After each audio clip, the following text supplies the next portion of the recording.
Committee. My name is Una Jansen and I'm spokesperson for Greyhound Rescue Association of Ireland. My colleagues Jessica Reid and Margaret Moore are with me today. Our organisation was set up in 2010. We were an entirely voluntary organisation and we were founded as an umbrella group of animal rescues who were taking in large numbers of Irish racing greyhounds and people who were concerned about greyhound welfare in Ireland. Our primary purpose at the outset was to promote greyhounds as pets in Ireland and to advocate for improvements in greyhound welfare. And I'm pleased to note there has been some progress in both of these areas in recent years. We believe, however, that we have a lot further to go before we can honestly say that we have any reasonable level of greyhound welfare in Ireland. Since our organisation was established, there's been a substantial rise in the engagement of the general public with animal welfare matters. We've recently seen public outrage over the puppy farm scandals and international protests at dog meat festivals in China. An estimated 74% of Irish people now use social media, and it's thanks to sites like Facebook and Twitter that more and more people are becoming aware of and interested in animal welfare. Social media has had a big role to play in the decline of greyhound racing in Ireland. As greyhounds become more popular as pets, public perception of the breed is changing, and people no longer view them just as racing dogs. The reputation of greyhound racing has suffered greatly as a result of numerous scandals involving doping, animal cruelty, and mismanagement of public funds. RTE Primetime recently aired a feature on the doping of greyhounds within the industry, and there have been several newspaper articles exposing what has been coined as the grim underbelly of the greyhound industry. The impact of these scandals has been felt at every track in Ireland. It's the reason now why when somebody suggests holding the work Christmas party at a greyhound track, in almost every office now there is somebody who will have ethical reservations. Along with many individuals and organisations, GRAI has tried for many years to put an accurate number on the amount of registered greyhounds in Ireland, but to no avail, due to the fact that litters rather than individual greyhounds are registered with the Irish Coursing Club, and only details of the individual greyhounds registered and named for racing can be viewed on the Irish Greyhound Board and Irish Coursing Club websites. The status of each greyhound named and registered is not always accurate. Greyhounds can be sold abroad, retired for breeding, they can die of natural causes, be abandoned or destroyed illegally or legally, and the data is never recorded. It's unacceptable in this day and age that registered racing greyhounds go missing. A system already exists for cattle in this country, whereby every head of livestock is accounted for, so we know it can be done. Until a system for accounting for every registered greyhound is put in place, we cannot seriously say that we have any true concern for greyhound welfare in Ireland. The Irish Greyhound Board and the Greyhound Industry has received a total of €99.6 million from the public purse since 2010. That is almost €100 million for an organisation which is unable to accurately state the number of dogs involved in the industry. With public funding comes public accountability and a need for transparency in the form of a proper system capable of monitoring every greyhound in Ireland from whelping until death. Greyhound owners must be held accountable for the dogs in their care. If a dog is destroyed, then the owners should be providing a certificate from a veterinarian to prove that it was done humanely. If a dog is sold, a change of ownership form should be submitted to the IGB, and if an owner or trainer is inspected and he or she cannot account for the dogs registered to their care, there needs to be serious and long-lasting repercussions for that person. Greyhounds continue to turn up in pounds and rescues across the country in their hundreds, and the Irish Retired Greyhound Trust has none of the resources required to deal with these dogs. We are being told time and time again by greyhound owners and trainers that they are not prepared to wait for months for an RGT place to come up. Healthy and rehomable greyhounds are being destroyed because there are no kennels to go to. There are many small independent dog rescues around Ireland doing their best to help out with these dogs, but with no financial support from the IGB, it's impossible to keep up with the flood of dogs needing homes. In spite of this, in April 2016, the IGB implemented a €700,000 breeding programme, a breeding incentive programme, to encourage people to breed more greyhounds. GRAI was deeply disappointed to hear of this programme. In a shrinking greyhound industry, it makes absolutely no sense to increase breeding, and what was even more disheartening was the fact that no additional funding whatsoever was allocated to rehoming. The Irish Retired Greyhound Trust does not even have one rehoming centre.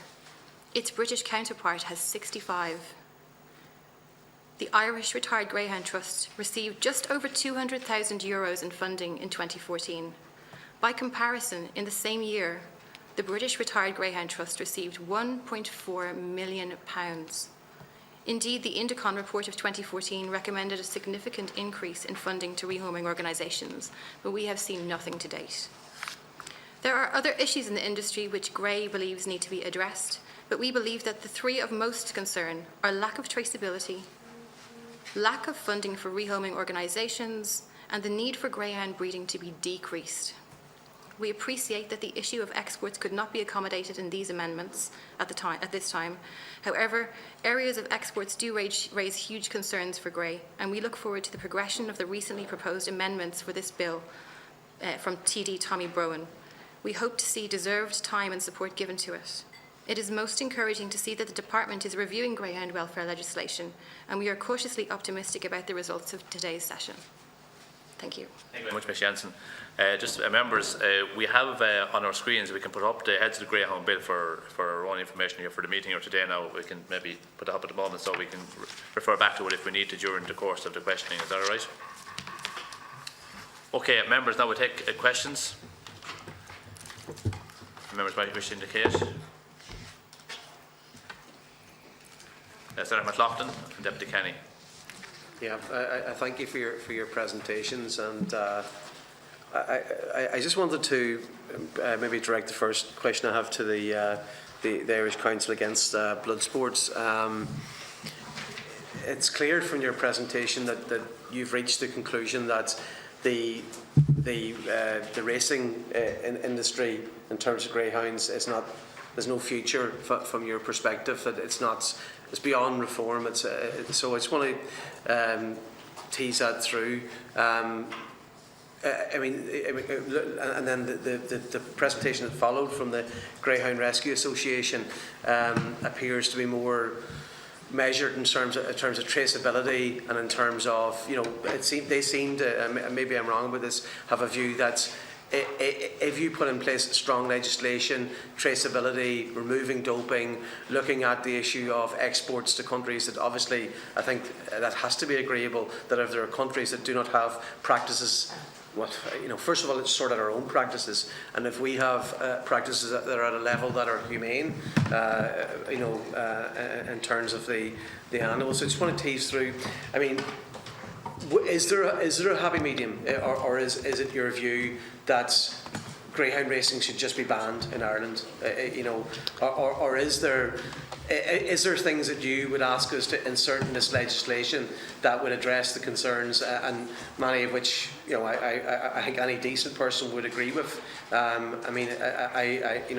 I don't know. I mean, many people in Ireland, a very high percentage of people in Ireland are dog owners now, and increasingly concerned about the welfare of dogs. And I think that it's unacceptable if you have a sport that doesn't, guarantee their welfare. So I want to tease that through with yourselves, and then similar question to the Greyhound Rescue Association. Do you share? Am I misrepresenting or misinterpreting your point of view? Do you believe that there is a space for greyhound racing if a range of concerns, particularly in terms of accountability and traceability, and obviously practices are put in place? So just want to see, is there a medium to be found in the view of your two organisations? Yes, we'll take Deputy Kenny and then we'll go back to you for answers. Is that okay? Yeah, thank you, and again, you're both very welcome here. I suppose really I was struck by the concept that that there's no real traceability is really the issue that I think we should try and deal with, and see where that can be done. And have you examples of best practice in other countries where there is traceability and where that is done? Thank you. Okay, now, Cheryl, first of all. Okay, per se, there's nothing we object to about dogs racing around a track. It's what goes on behind the scenes that we're concerned about. And I explained to you about the blooding greyhounds with small animals. That's going to go on, and it's not, and you're never going to stamp it out. And they believe they have to do this to keep a dog keen for the track, and it's kept very well hidden. I mean, I don't know if you saw the Australian example on prime time. Very distressing. But they went there as a matter of course to do that, to this particular track. They had a little piglet, they strapped it to the lure, moving lure, and they let the dog savage it. And that was quite normal for them to do that. It's quite normal here as well. And it's going to go on whether greyhound racing is okay, like it's grand dogs running around, but how they're trained is a problem. And how you're going to stamp that out in any bill, I don't know how. It can't be. You can't enforce it because you can't see them doing it. So what do you do about that? I'm sorry. What else did you ask me? Well, I mean. And the doping, yes. The doping will go on. They'll always find a better drug, a drug that there'll be a drug found to beat the system. I mean, the IGB, I know they've bought a big machine now and it's supposed to be wonderful, but they're always coming out with new drugs and undetectable drugs, and you have to keep up with that. How is that going to be done? Just to clarify, though, I suppose my question would be, if a range of protections and assurances were built into legislation, you know, I mean, in this bill, in this complex, laws are made all the time. You know, of course, every law is, in terms of success, is measured against the enforceability of it, and you know, and so that's always a regular discussion. But you know, if I suppose I'm asking the question is, you've outlined concerns around the enforceability, but I'm saying to you, is there a way? I mean, you've indicated that you're not opposed to the principle of dogs racing around a track, but if you could get assurances around the legislation, I mean, are you suggesting? I mean, my interpretation of your presentation is that you believe the greyhound racing is beyond saving. I do believe. Sorry, can I just finalise my comments? And because I'm trying to be clear about what I'm saying here. I'm asking, like, are you suggesting that we should amend the legislation? Or are you just saying there's no point? It's beyond. It's beyond saving. I mean, you know, the issue of enforceability. I mean, everybody has concerns when you put in place legislation. You're always concerned: will this be enforced? Will it actually be implemented? But that's a separate argument. That what I'm asking is, are there amendments? Is there a type of legislation that could address your concerns and could actually save greyhound racing, in your opinion? Well, I think that the industry on a whole, on a global scale, has gone too far to be saved. I mean, when we look overseas, you know, we're talking about 40 states inside of the United States that have, you know, they've banned dog racing in its whole, and the remaining states have no tracks. So we're going even further afield than that. Argentina now they've completely banned it. They've made it illegal. Australia's industry is on its knees. It's only a matter of time now before the rug is whipped out from underneath them as well. Thanks to their prime Bard as well, and you know, the highlight that he's put on the concerns over there. When you're talking about animals in the same realm as entertainment and used as profit, cruelty go hand in hand. And that's just the way that the industry is. We're looking at the UK, the tracks are falling like dominoes there.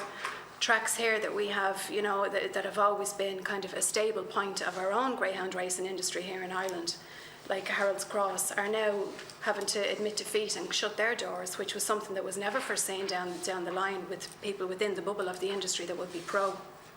You know, it's gone too far to be saved. And just to touch on what the girls had said as well in relation to social media, it's the public globally, worldwide, that have brought this industry to the point that it's at today. It's on its knees and it cannot be saved. It's gone too far. And when you talk then in terms of exports, we're talking about an enormous amount of dogs that are still being thrown in on top of an industry that's on its knees, that cannot cope, that cannot recover, that does not have public backing, that does not have any more support from companies that were once very willing to put their name to it and to agree for advertising this industry. They now know that their companies and their businesses and their own credibility personally takes a nosedive overnight. you know, they don't want to be associated with it in any shape or form. And in relation to the overbreeding as well, we're still on top of all these issues. Such a vulgar amount of millions of euros of taxpayers' money is piled in on top of this black abyss. And it's only to play a quick catch-up for the next year to come around and for the same debts to catch up on the system again. It's never going to recover. I think now we're at a standpoint where we need to admit defeat. This is an old-fashioned, very cruel, it's an awful industry for the dogs. The dogs never win, and they are never priority within this industry. Profit is the only priority of this industry, and that's always the way that it's been. The dogs are just an afterthought. They're plan B within the industry. I myself, I have a rescue greyhound. I have two actually, but one in particular. When you talk about, you know, the incredible, docile, friendly, social, the nature and the personality of these dogs and what is expected of them and what they endure and what they're forced through and through the abuse issues and just daily with the toll that's taken on their bodies and what's expected of them by terms of performance on a track. It pales in insignificance in comparison to what these animals can give back in a home environment. I myself have 3 young kids. I also have a cat and I have 2 other dogs as well. One of my rescue greyhounds, he is a survivor of the dog meat trade of China. He came from the underbelly of the slaughterhouses on the outskirts of Shanghai. And because of this industry and the horrific demands on his body and the conditions that he was then disposed of after he didn't properly come up to scratch, and whoever his owners and his breeders were, they weren't seeing back what they thought, you know, they should have got for him. He was sold on to the slaughterhouses of China, and he was next on the list only for the people that came across him on the day. And he is the most amazing, friendly and social dog, and it's just an example of one dog. His name is Legend, and in my view, I have been around so many of these incredible breeds in very, very busy circumstances, you know, high energy circumstances. You're talking about public campaigns, and social events, you know, to raise the public awareness, to view these dogs no longer as just a running money-making machine, but as the same, you know, just like any other breed that we would have at home on our sofa or out in our back garden, and they are entitled to that. And this industry has done them no good, and it continues to leave them last as well on their list of priorities. I think this industry now needs to just step back and to once and for all to help this country's rescues in particular, because it's a crisis level between the pounds, the rescues, and they're dependent on public support. And it's you know, I don't know how they manage it and how they deal with it on a daily basis, between vet bills and neutering dogs as well, which is another horrific side of the industry. Why, when we're talking about exports of dogs, it should be top of the list of priority that when we send our dogs abroad, that they're neutered. Why aren't they all neutered before they go, only to go on to another heinous conditions and surroundings, to temperatures as well, that their DNA makeup, their respiratory system cannot deal with in those temperatures. They are a unique makeup of a breed in that temperatures make their systems overheat at a much faster rate than any other dog. This has been proven scientifically, and yet still our country and our government ship our dogs, our unwanted dogs, instead of investing in them and helping our country's rescues to do right by our dogs and by our so-called unwanted dogs, to help the public's perception shift a little bit more. Is that not at the very least that we owe these dogs back? So the point you're making in answer to Senator McLaughlin is you feel the industry is finished as opposed to absolutely, but not just here. Yeah, we're only dealing with here, of course. Yeah, but it has to be viewed overseas as well. You know, it's fallen worldwide. So Yeah, there's we're nothing dealing that with we can do ourselves. There's nothing we can do ourselves to pick up the industry. It's on its knees and it's never going to come back, because it's the public support that's needed to bring it back, and it's gone. Those bridges have been burnt long ago. Ms. Jensen? Yeah, Well, I think that as I mentioned in my opening statement, public perception had a lot to do with the problems that the racing industry is facing in Ireland at the moment. And I think it's in the IGB's interest to really improve things. People will respond to that. I think there's an awful lot of people out there who are they have a doubt. There's a question mark in their mind whether it's ethical or whether it's not. They wonder what's really happening to the dogs after the track. If some reassurances could be made, if the greyhound industry was to balance things out by giving more funding to rescue organisations, by putting in place a proper retired greyhound trust similar to what they have in Britain, I think that people's concerns would be reduced a little bit. And I think that ultimately it will benefit the industry, both financially and in terms of getting rid of the abuses, of getting rid of drugging, getting rid of the welfare issues. If they really implement, amend the legislation and then implement these changes and actually put in place the measures that they need to regulate things like drugging and welfare issues. So you're right, Senator McLaughlin, your interpretation of our stance is correct. We do believe that there is an opportunity to improve things in the track, in the greyhound industry. And you had another question? Yes, in regard to the traceability issue. Okay, yeah. And how and what methods are used in other places to guarantee that, or if there is a system in place that can guarantee that. At the moment, as ICAB's mentioned, there aren't very many countries where greyhound racing is still happening, so we don't have a system that we can use as a template. However, we have a system in this country for monitoring every single head of livestock, and it's been in operation for quite a while. Plus, since last year, we have compulsory microchipping in the country, and every greyhound in this country, once it's registered, has a tattoo. So we do have the data, and we have the software that we can use to put into system a proper traceability system into operation. And I think that until we have that system in operation, we can't accurately monitor how we're doing. We can't measure welfare in this country until we can accurately state how many racing greyhounds we have, where they are, and what's happening to them.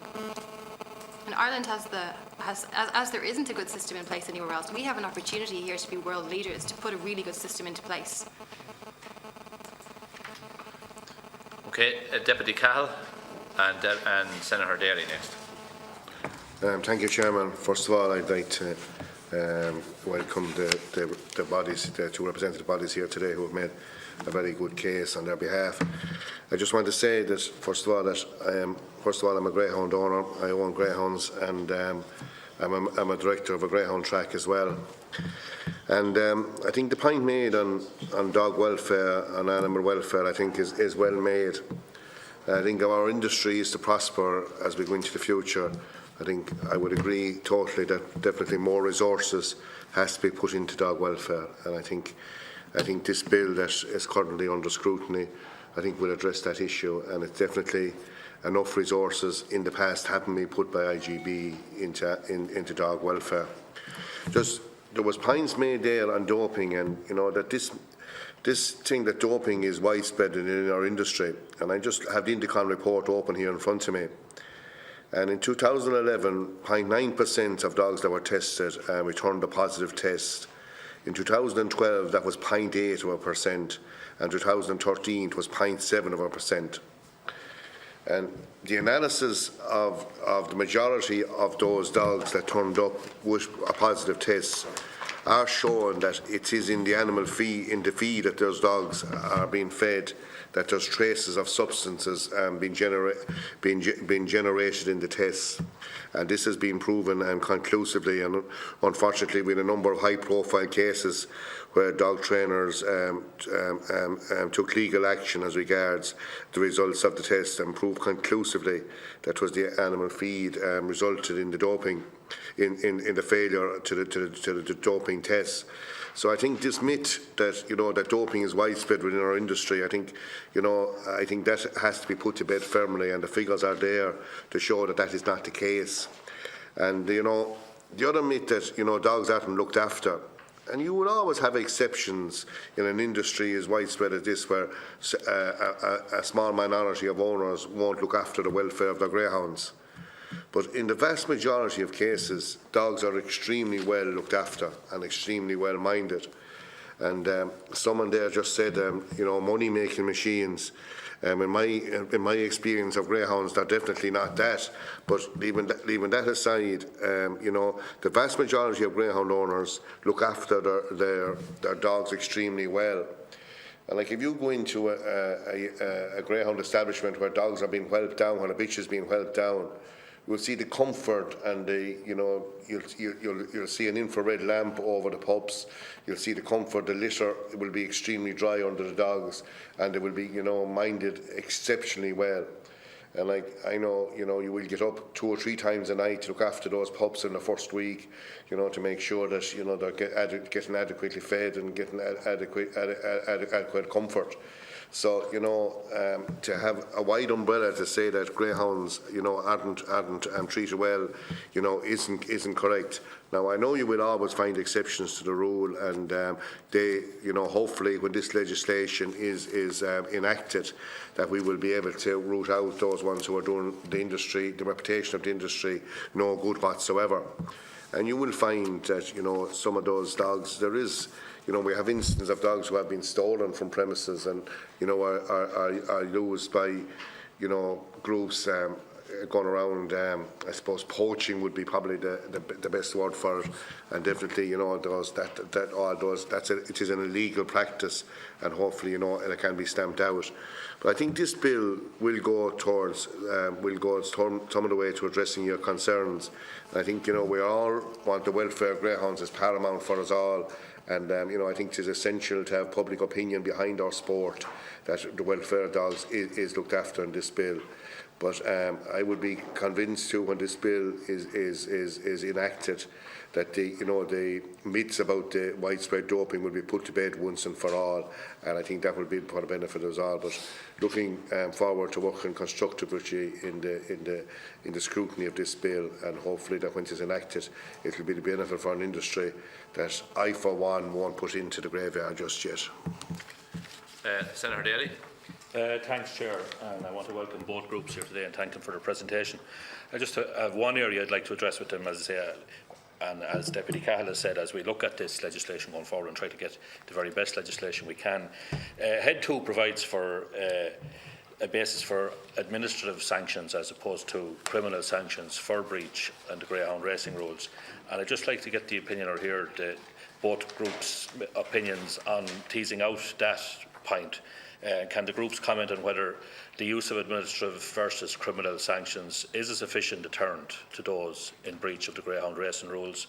And maybe the groups might also comment on the appropriateness of the administrative sanctions as opposed to the criminal ones, and give us their opinion on what the nature of sanctions they would like to see in the Irish Greyhound Board to apply for welfare-related offences. Thanks, Senator. Whichever you want to take it up first, now we'll start with Ms. Jensen. First of all, I'd like to address Deputy Cahill's point on drugging. Until very recently, the Irish Greyhound Board did not have laboratories that were able to test properly for stanozolol, which is the most stanozolol, I can't pronounce it, I'm sorry, which is the most common steroid. It's an anabolic steroid that's commonly used in greyhound racing. So up until very recently, and I'm talking about this until this year, they were only able to test for the presence of a water-based sample in urine. And as all greyhound trainers and owners are aware, it doesn't show up in this sample. So until you are able to test in blood for an oil-based dose of stanozolol, it won't come up in a sample. So we had a situation in the Irish greyhound industry where the laboratories were not able to test properly for this drug. So we didn't have an accurate amount of cases of this drug being used. But the Great British Greyhound Board last year issued a statement to its members to exercise extreme caution in buying dogs from Ireland because of the endemic use of this anabolic steroid. Additionally, we've got numerous cases, and if you can refer to my Appendix 2 in our written submission, we've had several cases of greyhound trainers and greyhound owners, some of them extremely high-profile people, who have been disciplined and who have had judgments passed against them under the disciplinary committee of the Great British Greyhound Board for drug use. So we believe that until we have proper laboratories here which can test properly for drugs, we don't accurately know how deep the problem is, but we are hearing it from greyhound trainers and greyhound owners all the time about how endemic drug use is in the sport. In terms of your comments about greyhound welfare, Deputy Cahill, I agree with you. There are some greyhound owners and trainers who treat their dogs really, really well, and I'm not going to deny that. However, we do have a huge issue of dogs disappearing, and until we have this traceability system in place, we can't accurately say that welfare is good. I don't dispute the fact that there are people who are good greyhound owners, but we do know that there are people who are getting rid of their dogs, who are shooting their dogs, who are using bolt guns, who are selling their dogs to countries where there aren't adequate welfare legislations in place to deal with those dogs, and we need to stamp out these practices in greyhound racing. Thank you. As regards the sanctions for breaches of welfare, I mean, we have the Animal Welfare 2011 legislation, which should cover that if there are breaches of welfare. I'm not sure what you meant by administrative sanctions. You were saying Industry-based sanctions as opposed to criminal. Well, why shouldn't they be subject to the law of the land like everybody else? I'm asking the question. Oh, sorry, yes. Well, I think they should be subject to the law of the land like everyone else to criminal prosecution, yeah. Maybe. Yeah, indeed, yeah. I was just going to say, in regards to the sanctions questions, I believe in some cases it can be harder to make a criminal case against, especially for a welfare breach, versus an administrative sanction within the industry. But what we would like to see is much, much higher fines, much more serious issues that are being dealt with. We tend to see kind of slap on the wrist type fines, a couple €100 here and there, and for a lot of trainers, that's just considered the cost of doing business at this point. And as well, when we see trainers that have significant breaches, whether it's welfare, doping, other issues in regards to their practices, we would like to see them banned from owning dogs, from racing dogs in the future, much higher. At the moment, the sanctions that people have received have been considered within the industry laughable because they're so minute in terms of actual repercussions. Even if you look at the sanctions that would be seen by anyone in the UK who's caught with a welfare breach or a doping breach, they suffer much more severe penalties, and it's just not reflected in the Irish system at this point. Can I just add as well? We'd also like to see follow-on checks on people who do have negative findings against them. So people who are found with negative samples, that if it's one dog that they own, their other dogs should be tested, and there should be routine checks on these people for up to 2 or 3 years afterwards, just to ensure that they haven't reverted back to that behaviour. Could I just add the coursing dogs?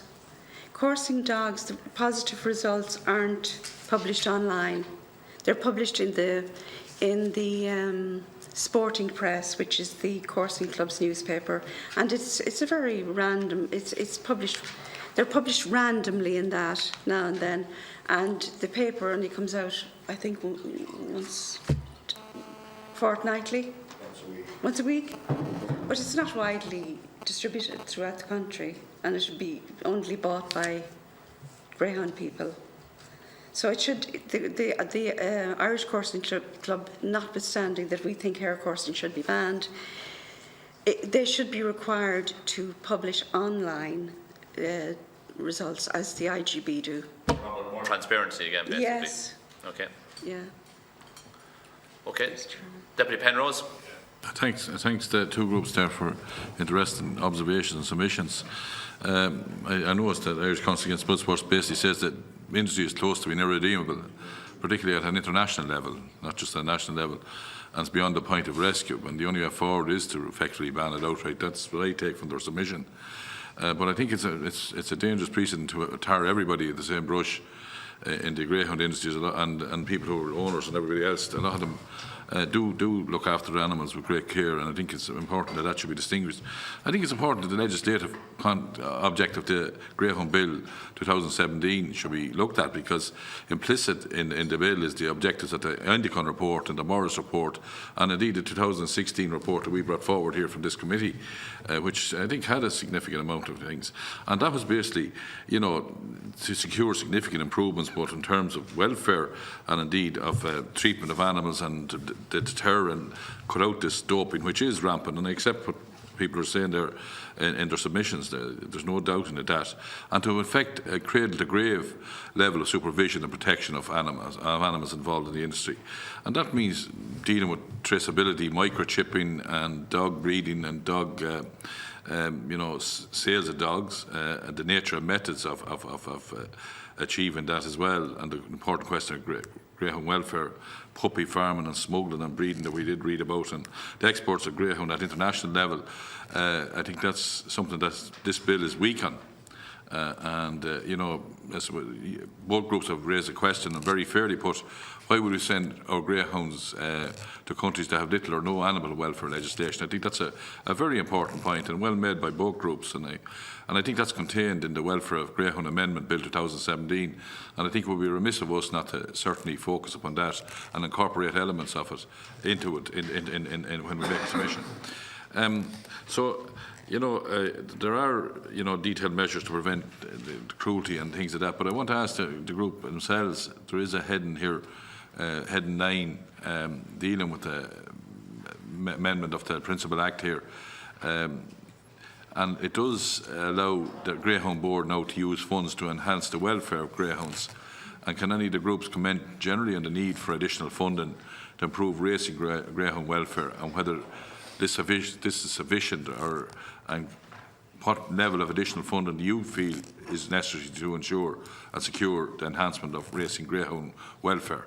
And how would this funds be best employed? I know the Dogs Trust, and I know the local group there. I see Margaret Morton here from local in Keena, so I'm aware of what work they do, and the fundraising that they have to partake in to actually achieve the objectives in that. Abandonment of greyhounds is a huge issue, obviously, and I know that you're involved in that. And could you give us an outline of what's the current level of abandonment that you're aware of at this point in time, and how could we deal with that particular aspect of matters in legislation, or could we incorporate it in legislation, or how do you see it being included in that regard? Are there particular measures that should be included in the bill in relation to how we deal with those issues, and that would augment and supplement the current welfare legislation? But it's funny, we have about 10 pieces of legislation dealing with animal welfare. Now, some of them have achieved objectives, some of them needs refinement, some of them needs upgrading, some of them needs improvement. So I suppose that begs the question, if we have 10 which needs improvement, and most people agree to do, and upgrading and refurbishment, it makes the point that you made very early. Why would we send our greyhounds to places that have none? It actually makes the point. So even we're not at top of the bill with 10. If you send it to places where there's none, and you just spoke about neutron and everything else, it certainly makes the case that this bill can be significantly strengthened to achieve some of the objectives. Well, I certainly wouldn't subscribe to banning any sport or any particular industry. Certainly improvements can be made, and we recognise that ourselves here in 2016 when we prepared that report in that regard. But I thank you for certainly highlighting a lot of issues that certainly are enlightening and have helped to us in the consideration of this bill. Thanks, Deputy Senator Mulhern. I'd like to welcome all the witnesses here today and for giving their very important input in relation to the issue that's before us. I know by working with animal welfare groups, I know you're specifically dealing with greyhounds, that you deal with the worst side of the industry. And I note also that it has been established at this stage in the conversation that has gone on that there are people who breed greyhounds who care for their animals and treat them very well. And I personally have no involvement in the industry, but I know a few people who own them, and they see their dogs as very precious, and it's important that that is said as well. I suppose on the advocacy side of things, just as a general statement, I think it's very important that issues are highlighted, and I think that animal welfare groups, such the advocacy that you engage in and other animal welfare groups, serve to make it more socially unacceptable and shameful for people who are of a mindset to neglect and abuse animals, that's not the sort of society we want, and we constantly strive to root that out. But it is a very big problem across the board in relation to dogs and other animals, and obviously it's a cost as well, both through fundraising and on the state, and it is definitely desirable that we have a proper regime. At this juncture, I suppose a lot of questions have been asked and things have been teased out.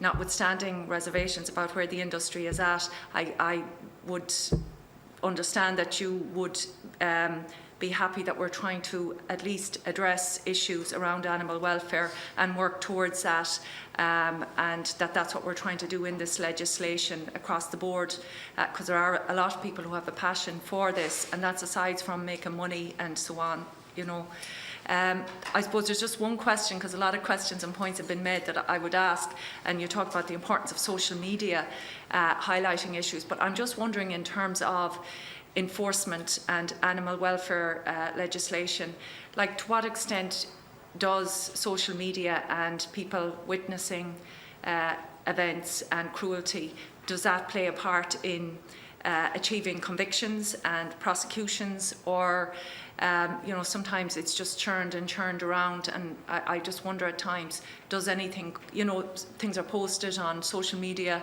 and what comes of it in the end, other than it's a gruesome sight to behold? Is there much correlation between that sort of thing and actually prosecutions, convictions and so on? And I suppose just from the point of view of concerns that you raise in relation to the treatment, how often is it actually translating into catching the people that are doing the wrong? Okay, 3 specific questions, I suppose, there really, from the 2 contributions. Ms. Matthews, you want to start off? Well, yeah, I can actually tie in both concerns from both of you within the one statement, really, in relation to the rescue and the influx of dogs that are being abandoned in particular. And in relation to social media too, there is an online community of very hard-working and very passionate people within rescue throughout this country. And social media is really, it's become an endemic part of contact for everybody in all corners of this country. It's the quickest method to get a message across, to get it shared. If one particular dog is in severe distress and is in a county that needs, it may have a foster situation on standby for it, like what the girls offer as well, where we've collaborated, and joined forces as well to get greyhounds from one spot to another together, that have been, thankfully, by some trainers, as you've touched on as well, that do care for their dogs, and some breeders that do care for their dogs, insofar as they will not be the first ones to pick up the bolt gun and to assassinate them when they don't run fast enough. They do communicate with the rescues and with the pounds and the people in between both spots, to try at least to offer those dogs some form of rehoming and retirement away from the track, which is only right, and it's the very least that should be done. But we're talking about a huge amount on a daily basis of really badly neglected, malnourished, uncared for animals that are turning up in our county pounds and on the front door of our rescues, oftentimes abandoned within, after the close of hours, outside the gates, tied to the gates, found across our country's bogs with blue ropes still attached around their necks. Already where the bolt gun has been an attempt to kill them, and it hasn't worked as well, which is another issue that must be tackled very seriously to make the bolt gun in itself illegal. So really we're dealing with a daily basis, and a daily basis where social media can tackle those issues too. It's just you're referring to gruesome scenes or whatever video footage put up online, Well, we go to coursing meetings and we film hares being mauled and battered into the ground. There's nothing we can do to bring those people to book because it's legal. Now imagine, try and get your head around that. We can't prosecute anybody because they're allowed to do that. They're allowed to set greyhounds and hares, pin them down, batter and maul them. So what do you do about that? It's quite definitely cruelty to animals by any yardstick. And yet it's exempt from prosecution in this day and age. So that's one instance of, well, you couldn't prosecute them anyway. But as for the blooding instances that were shown, they were shown, the one with the piglet in Australia where the Irish man was involved, and he's back in Ireland now.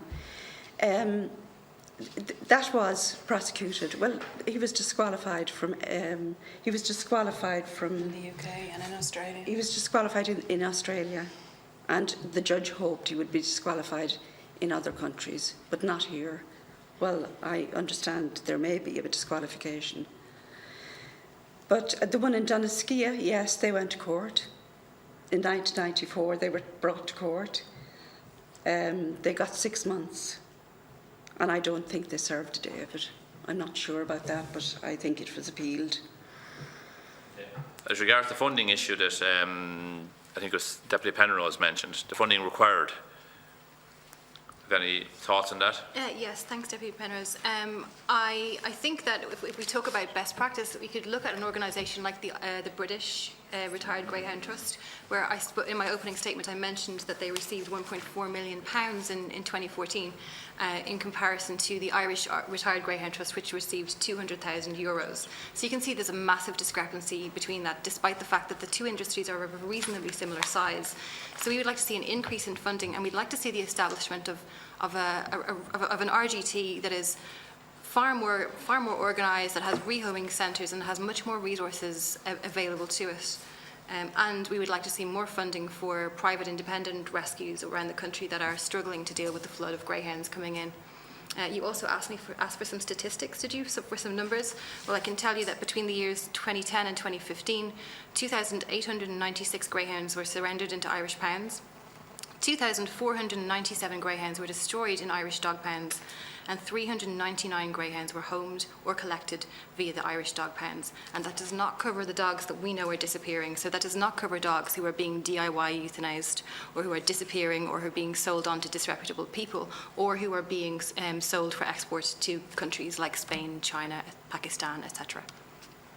In relation to your question, Senator Mulherin, GRAI doesn't really engage too much in sharing gruesome images on social media, so I can't honestly say that we would have any understanding of or any experience of monitoring how these images would translate into convictions. I don't really. All I can say is that I know of convictions, not necessarily specific to greyhound, but other animal welfare breaches, that you have to be very careful if you have a situation where you think there can be a prosecution.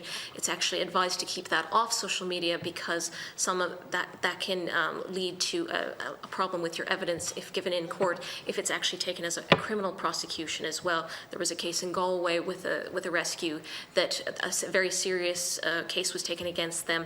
And because the case proceeded over a number of years, anyone that was involved in seizing the animals off this property that were taken in horrible situations, they couldn't speak about it publicly for some time. So in some cases, we're mostly if images are being shared, it's just for public awareness. But again, with greyhounds, it comes down to a numbers game. You're dealing with, because we don't know exactly how many dogs are being bred down to the dog number every year. All we have is a registered number of litters to work off of. So it's an extrapolation of 15 to 20,000 greyhounds being bred in Ireland every year. So you look at that, and you look at, there's probably approximately 1,000 greyhounds a year being rehomed out of that number. And we know that a certain number, yes, get sold on to race in the UK, and that a certain number are being sold to other places. But we've done the figures as best as we possibly can from the information that's available. And one of our biggest issues is that the fact that the information is not readily available on a concrete, specific number of dogs that are available. But we are still looking in the thousands, if not tens of thousands of dogs, healthy young dogs that have been euthanized. Now, some of them are being euthanized privately through vets, some of them being DIY euthanasia, all sorts of different cases. But there is no way that with the current numbers of dogs being bred, and we know the numbers that are being homed, and there's a huge gap in the middle there, and we don't know what happens to all of them. We can guess, but it's hard to produce numbers for people based on guesswork, because at the end of the day, those are always in question. So one of our biggest issues is the fact that we cannot get those numbers because they don't seem to be recorded at this point. And you can't tackle a problem properly until you know the full scope of it. But we know, on a rescue basis, it happens on a daily, weekly basis with rescues where we have a waiting list. You would operate a waiting list of dogs coming in. Trainers have contacted you to say, can you take such and such dogs? We put them on a waiting list. We try to find spaces for them. And then you contact that trainer to say, I have a spot for your dogs now. Oh, sorry, those dogs are gone. I couldn't wait long enough, so I had them put down. That happens daily in this country, and that's where your numbers of hundreds and thousands of dogs that are being lost, because we just physically do not have the space, the resources, and the time of volunteer time, because it's all volunteer time dealing with these dogs that are coming in such overwhelming numbers. When you have trainers ring you up and say, well, if you can't take this dog this week, he gets the needle. We've had them come in saying, we already have an appointment to have the dog euthanized with the vet at the end of the week, so if you can't take it by then, that's their outcome. So you're left with this sort of emotional blackmail that comes down to the individual rescues who are doing this basically in their volunteer hours. So it's not to say that the dogs are necessarily being kept in bad shape. They can be in good physical condition when they're brought in. It is simply a numbers game, and if you're seeing the numbers that we've given you of the resources that are allocated, they are so poorly insufficient for the number of dogs still being bred and that are running this industry but are not being taken care of at the end of the day. Okay. Deputy O'Keefe. Chairman, first of all, thank you for allowing me to speak in this committee, of which I'm a member of, and I welcome the opportunity to speak, Chair. And, I just on the record, I would be supportive of the Greyhound sector, be it the coursing or the Greyhound track. I fully respect the views and the concerns of the two deputations here today, and I commend them on the good work they do in regards to ensuring the welfare of dogs, and especially the dogs that are abandoned.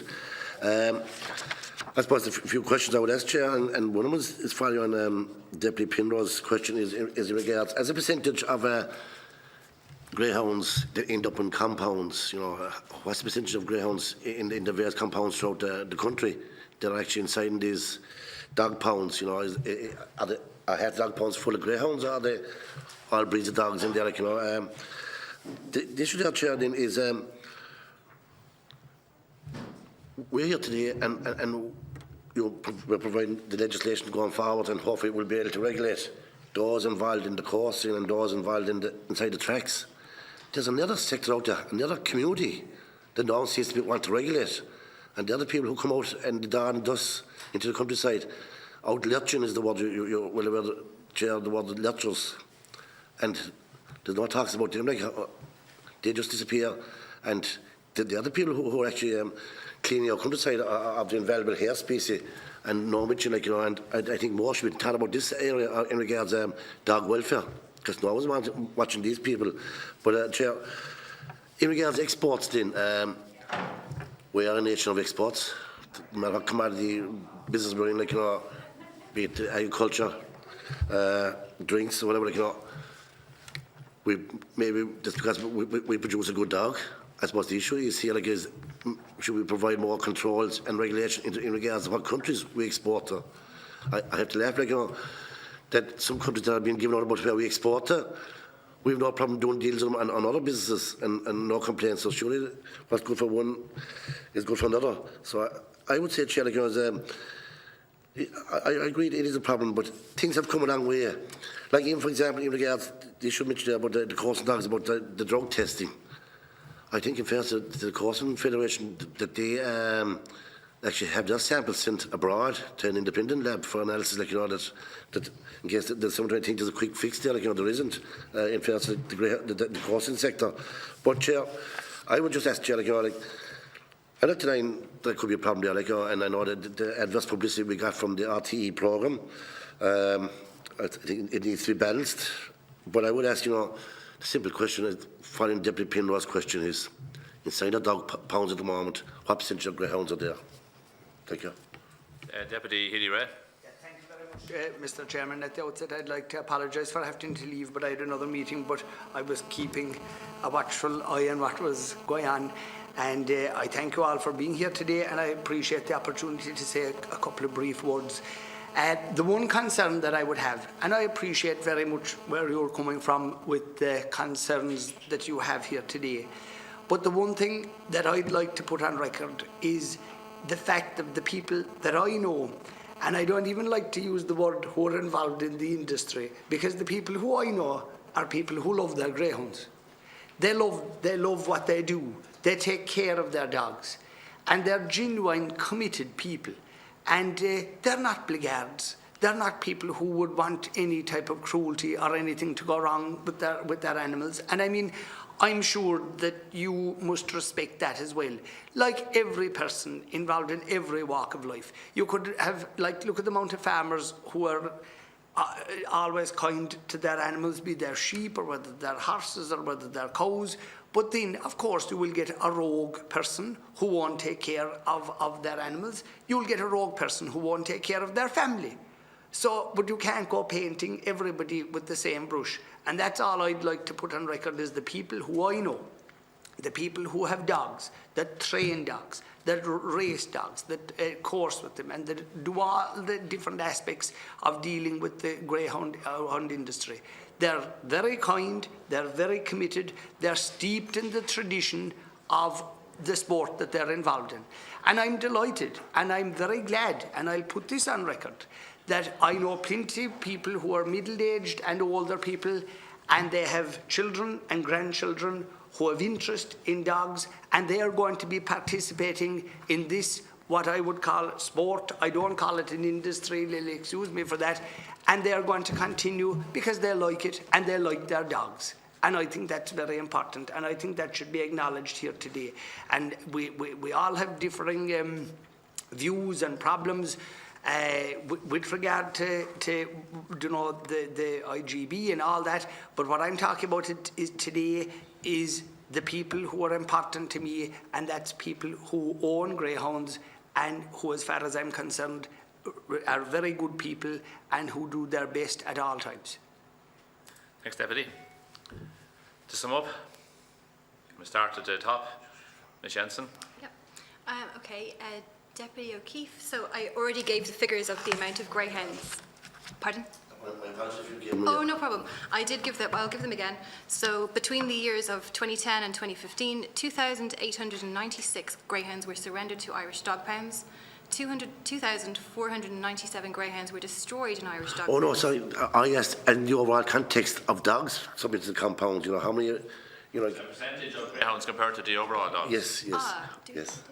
Are those figures available?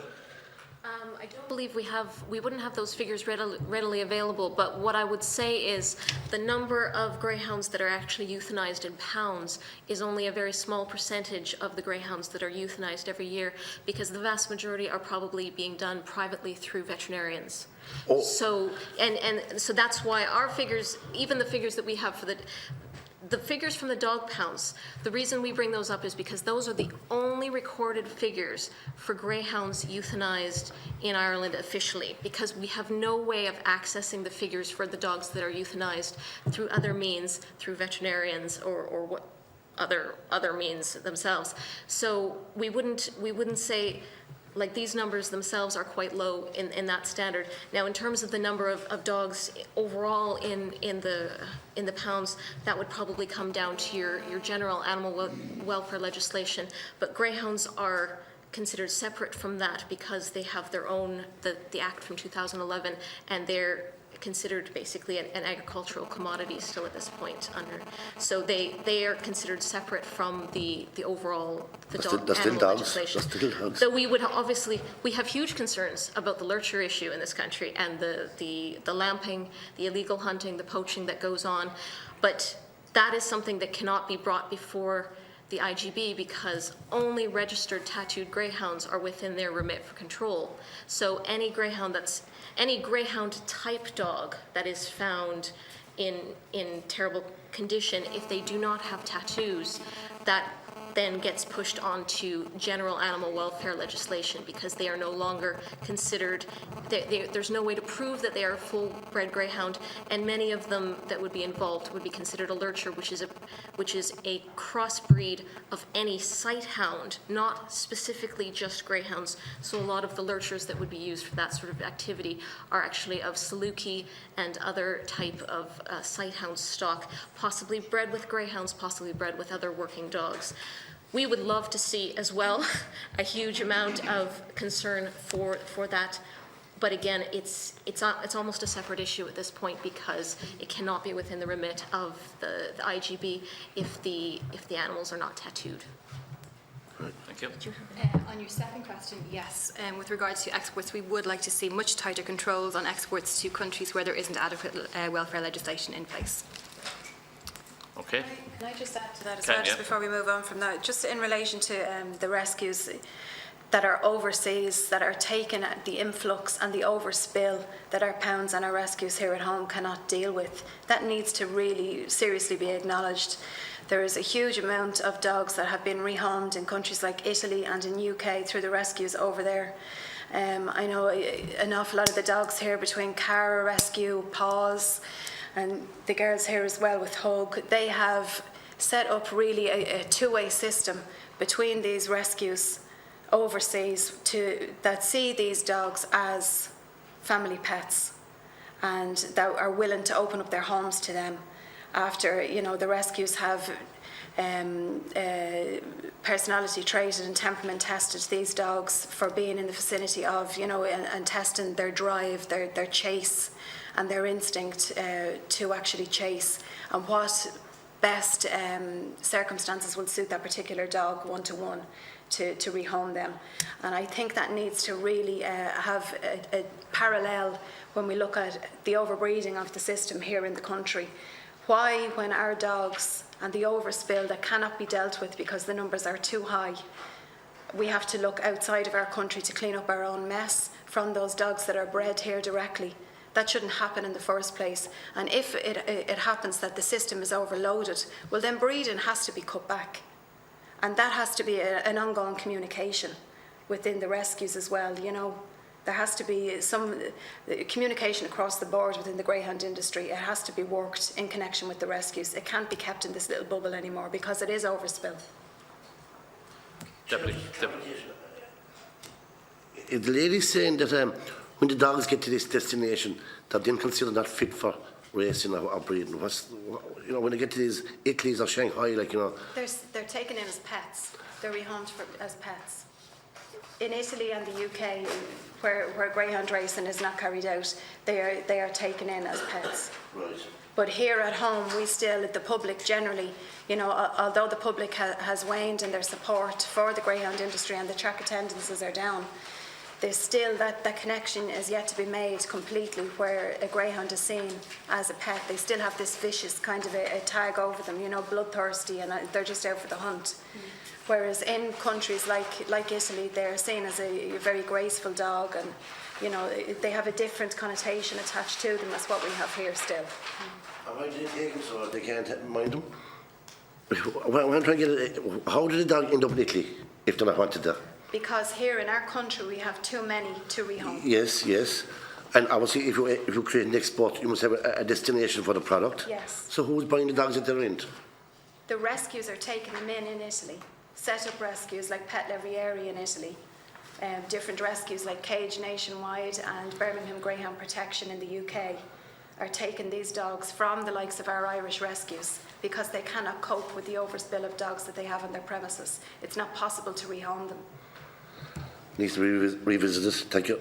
Thank you. Okay. Any other clarifications?